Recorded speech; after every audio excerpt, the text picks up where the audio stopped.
I don't want to watch no more football for Europe in Europe. Okay, just focus on the Premier League and the FA Cup. No more European football. Coming on want to watch no more Europa League part. We done with Europa League. If we not win it, if we not play in the Champions League, we don't want to play. Argument done. So let's go. Well, Manchester United just finished the first half and we didn't concede. So I guess that's a plus.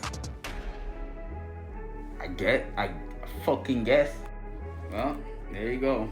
There you have it. One love. One fucking love. Man. Fuck me up. Well folks, there you have it. Champions League is fucking over. I'm glad we're not in the Europa League either, fam. I'd rather stay the fuck home, fam.